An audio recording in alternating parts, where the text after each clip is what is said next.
Diversity in living organisms.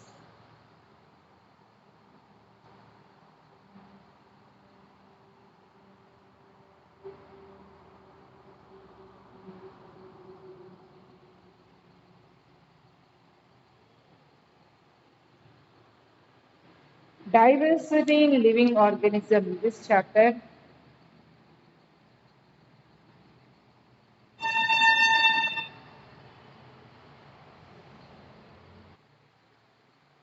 Why we are saying organisms are diverse? There are so many varieties. Number of plants you take, there are more than millions of species existing on Earth. You take the example of animals, there are wide variety of animals. Insects, so many millions of varieties of insects. So you can say that this globe is full of different varieties of animals. So that's why we are saying that animals are very diverse. You take only a single plant, for example, rose plant is very common these days. You take two different types of rose plants. Compare the leaves of one rose plant with another rose plant. Flower color will be different, flower shape will be different. Even you see the leaves, sizes of leaves will be different. There will be slight difference in color of leaves also. Two rose plants itself are not same. You take any two plants, or in your home if you have plants, two plants which are belonging to same species, you take yourself and your brother. There are so many differences between yourself and your brother and sister. Eyes are different, nose is different. We are all one species, but still we have differences. Okay, these differences which are seen in single species are called as variations. Variations means this is difference in organisms of a species. Okay, differences that we find in the organisms that belong to one species is called as variations. Right. So, since we have various varieties of organisms, we need to classify them so that we can study them easily. Okay, why should we classify? I'll give you an example which you can understand very easily. Suppose for different class children are coming to school. Instead of putting them in different classes, if we dump all the children in one open area, open hall or something like that, and start teaching, is it okay? Is it convenient? No, we classify them. We divide them into primary, pre-primary, like that, high school children and secondary school children. We divide them based on their classes. After that, again we divide them into classes, first class, second class, third class. And sections. Why this much of classification? What will happen if I put all the 250 children that are present in 10th class, 200 children who are present in 10th class in one room and start teaching? No, it's not at all convenient. We need to divide them based on their grades. We need to divide them based on their performance. That's what we are doing, right? The same thing in classification of organisms also. We need to divide plants. Plants are different from animals. This type of classification has its own uses. Classification, need of classification. Need of classification. Why do we need to classify? First thing, what is the use? We can study systematically, systematically, systematically and proper way. Means I'll start studying from micro.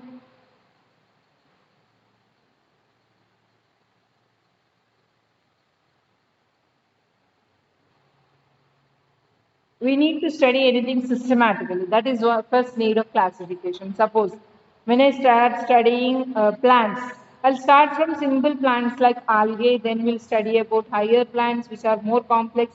After that, flowering plants, like that, gradually I'll study. Okay, there is no clumsiness. When you are opening your science book, chapter by chapter you are studying. Okay, if you study cells first, then you are studying tissues. If you study first tissues, then if you study cells, is it okay? No. In classifying organisms also, gradually, stage by stage, we'll study. So that helps.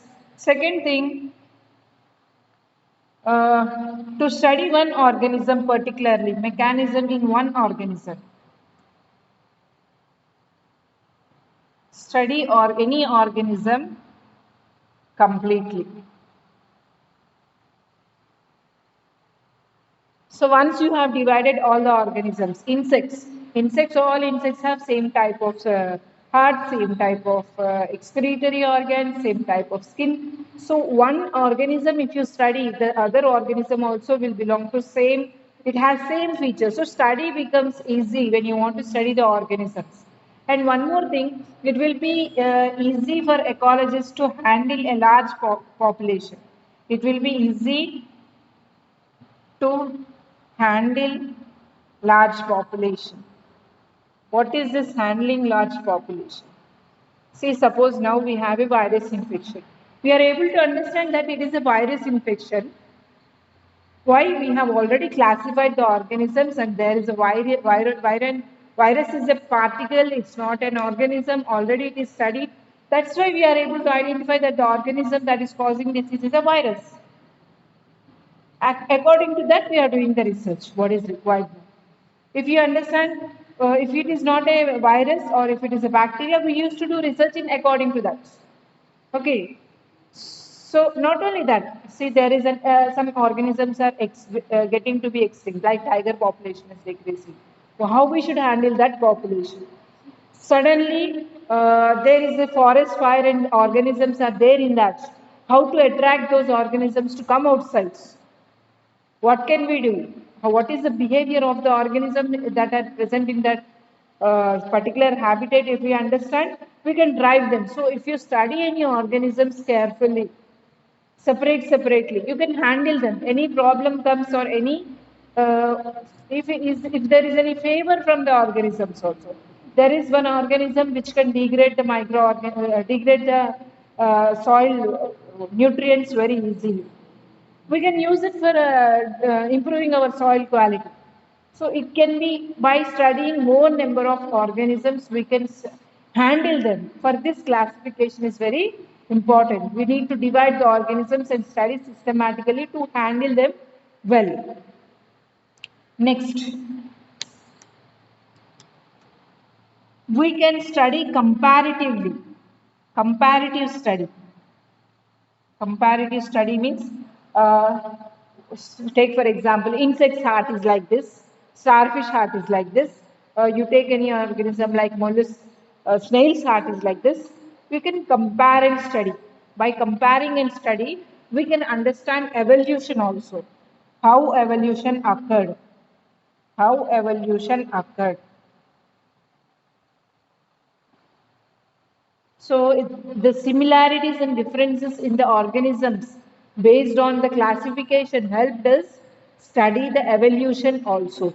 And we can also understand the interdependence of organisms, how one organism is depending on other organism, like symbiosis, parasitism, or different ways by which one organism is depending on other organism will be understood by studying the organisms in a systematic way.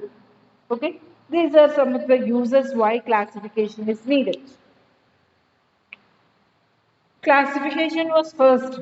The first type of classification was done by Carolus Linnaeus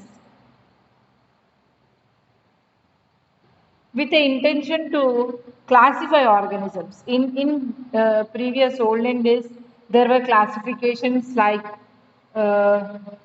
depending upon the need, like organisms are classified that these are edible plants, these are non-edible, that are poisonous plants, just for the convenience of everyday life. That's all. Or these plants are divided into medicinal plants, non-medicinal plants. So the classification was very primitive. Flowering plants, non-flowering plants. That's all. But with an intention to classify, the first classification was done by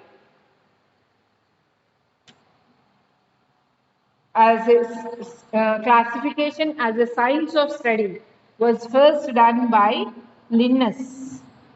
His name, complete name is Carolus Linnaeus. He classified all the organisms into plants and animals, and based on that, organisms were divided into any one of the groups. He also gave binomial nomenclature. Binomial nomenclature.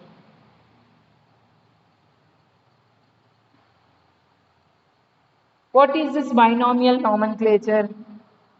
I'll say after uh, after this. I'll say last classification, recent classification was given by another scientist, Whittaker.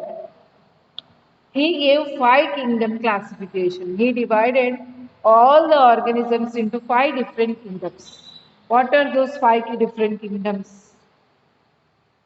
Monera, Protista, fungi, plantae, and lastly, animalia. Are there no scientists between Linnaeus and Whittaker? No, there are scientists. Scientists like Haeckel, Copeland, uh, uh, Chattan. All these classified the organisms into different ways, but nothing of them was successful. Okay, like suppose if there is any instrument, you take for example mobile phones. Everyone will do their own model of mobile phone. Each company is trying to produce its own mobile phone. Some of them are very successful, some of them are not successful. The most successful one will be used by the people, the least successful one will not be used. Same like that, classification was not only done by these two scientists, there are many scientists, there are few scientists in between who did the classification like Chattan, Haeckel, and Copeland, but these scientists' classification were not considered. Presently, even this Whittaker's classification is not considered to be the best classification.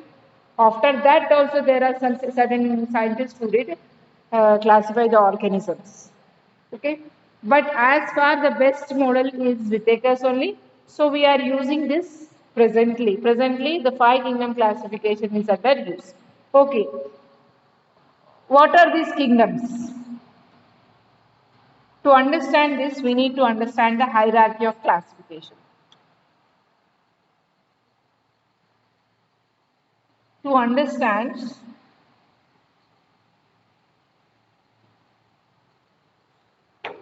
what is kingdom, you need to understand the hierarchy of classification, levels of classification. Levels of classification goes like this: species, genus, family, order, class,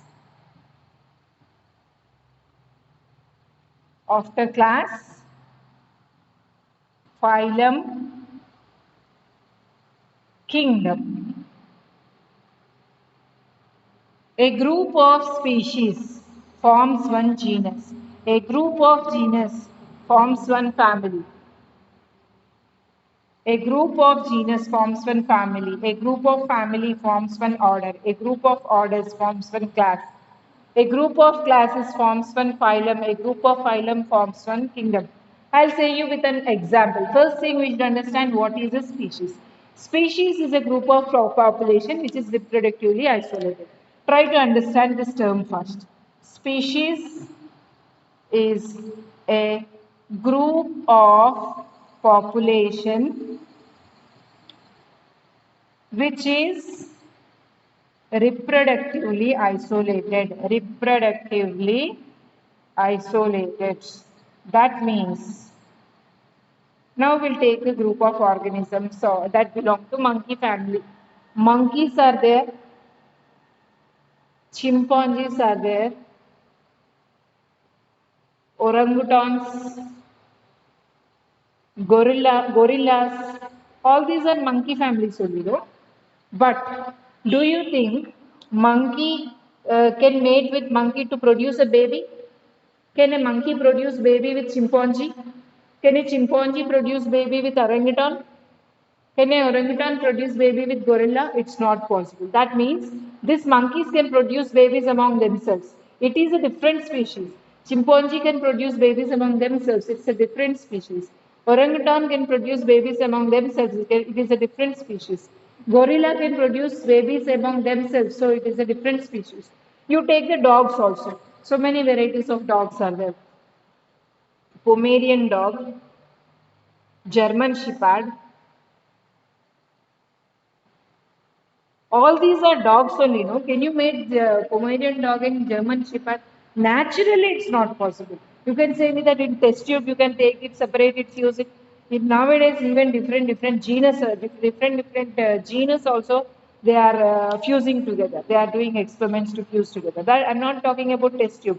Naturally, a Pomeranian dog cannot produce baby with German Shepherd. So this is a different species. This is a different species. Okay.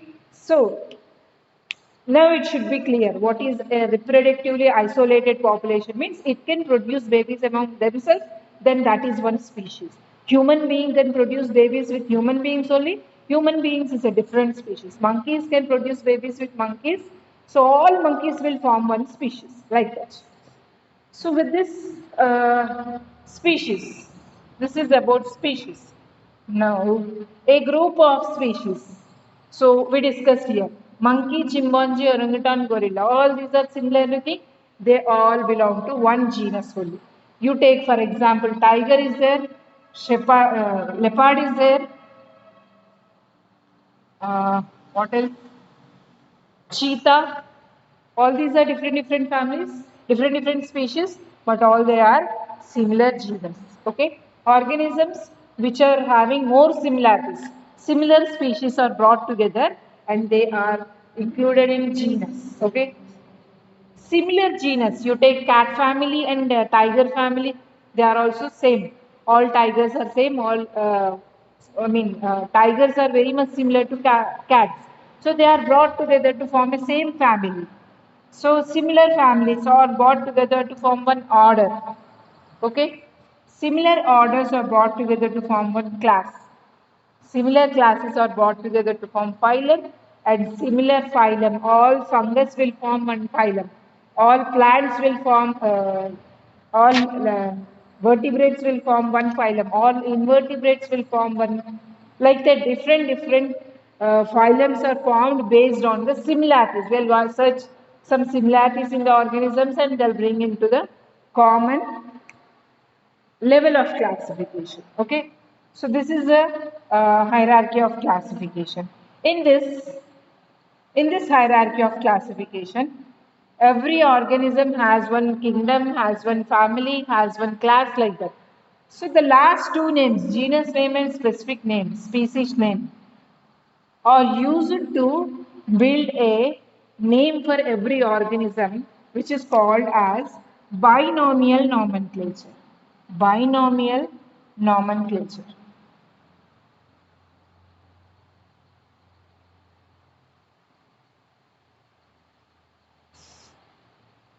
For example, you take Felis tigris, Felis panthera. This is tiger's name, this is panther's name. Okay. In this is species name. This is species name. Sorry, please small it. So this is species name, this is genus name. Okay. So for every organism, there are two names. Simply, if you write tigress and panthera, there is no meaning for this word unless until this Felis is there in front of which genus name and species name you should write together. Then only it becomes the scientific name of the organism. For every organism, there are two names. One is genus name, second one is species name. You take human beings, Homo sapiens. Homo sapiens, Homo is the genus name, sapiens is the species name. You take mango, Mangifera indica. Mangifera is genus name, indica is species name. There are certain rules when you are writing. Always genus name should start with capital letter.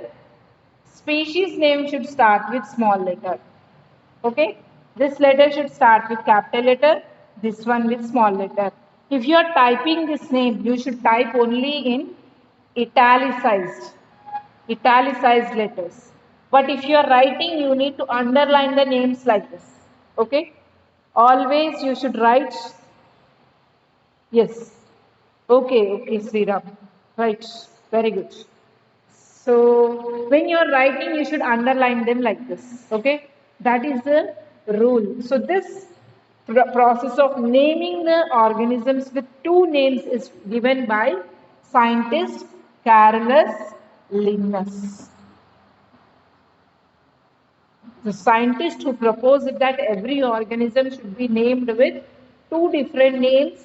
This concept is given by Carolus Linnaeus, and all the names, every organism have one scientific name based on this binomial nomenclature only. No two organisms will have same scientific name. Every organism has a different scientific name based on this binomial nomenclature.